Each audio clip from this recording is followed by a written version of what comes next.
So we're going to turn to the issue of Pohakaloa training area, and we're going to start with you, Mr. Schatz. And this is a 2-minute question. Pohakaloa training area, as everybody knows, is right at the top of our saddle road, and it heavily relies on federal support. What do you see as PTA's role going forward, and what is your plan for it? This is a 2-minute question. PTA is a critical asset as we pivot to the Asia Pacific. It is critical for the United States Army.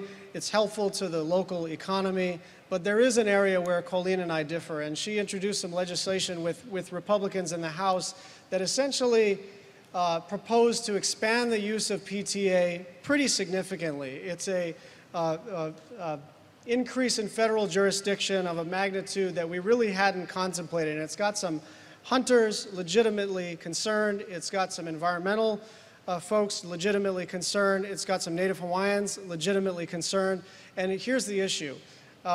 In her legislation, it calls for C-17s to be landing at PTA, which would require a massive expansion of the runway, tens of millions of dollars at the least. It would also allow for what they call bilateral and multilateral training exercises. Those would be war games with other militaries from throughout the Asia-Pacific region. And correct me if I'm wrong, but I think that is exactly what is proposed in Colleen's legislation.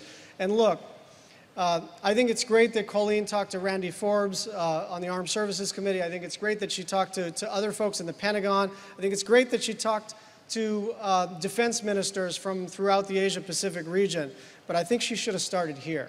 I think she should have started with Big Island residents and asked whether we want a massive increase in federal jurisdiction on the Big Island. Now, maybe it comes to the point where the Big Island says, yes, this is what we want. But my view on something so important is you start with the community. You don't introduce legislation of this magnitude without a series of public hearings, without talking story, and without listening first. Thank you. And Ms. Hanabusa, 2 minutes on your plan for PTA. Thank you. First of all, if you looked at the legislation that was passed, it is a study to explore this because the pivot to Asia Pacific, which is of course something that the President supports, I support, requires Hawaii to play a critical role, and we will be playing the critical role. If there's anybody who understands the issue of what it means to have military exercises in their region, it is me. I have makua, and I know what that's like. And I have gone through the community.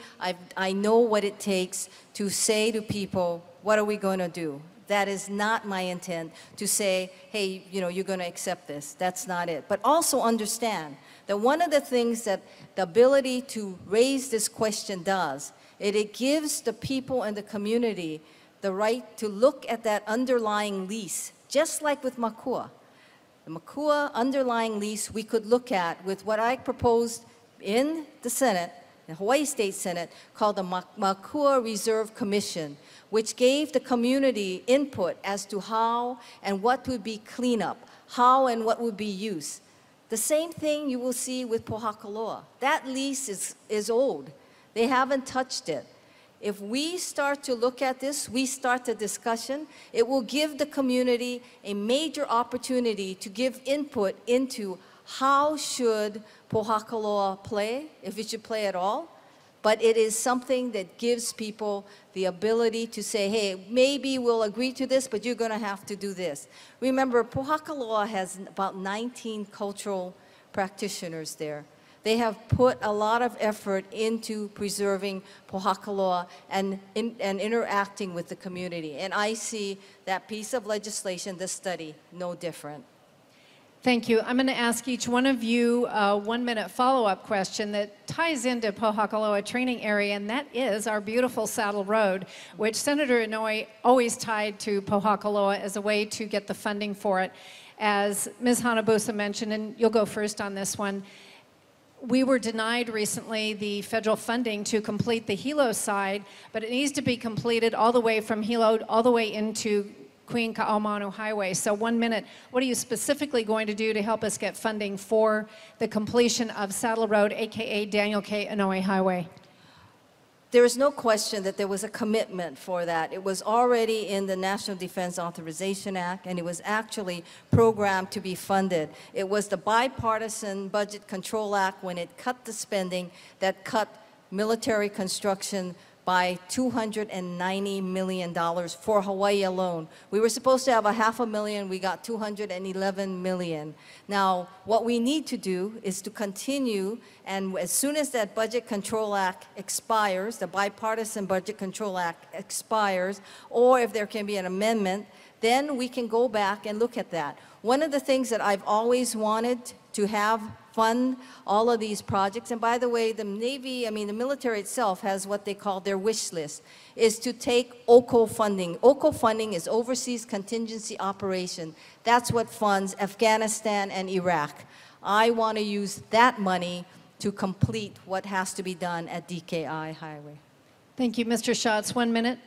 You have my full support to complete the Daniel K. Inouye Highway. We are working on the east side first. The west side is going to take a little longer. It's in the EIS process. It's about an $80 million connection from Queen K to the Saddle. But on the east side from mile 6 to 11, as you know, the county and the DOT applied for a Tiger grant. We're not successful, but there's another Tiger grant pending, and I think there are $24 million of match from the state government and a $27 million grant request. I was able to talk to Anthony Fox, the new secretary of the Department of Transportation, and he, obviously he can't commit to me over the phone, but we certainly have put this issue on his radar. And I think Colleen and I agree, Maisie and Tulsi and I agree, we're going to finish this. We're going to finish this on the east side first, and we're going to finish it on the west side next.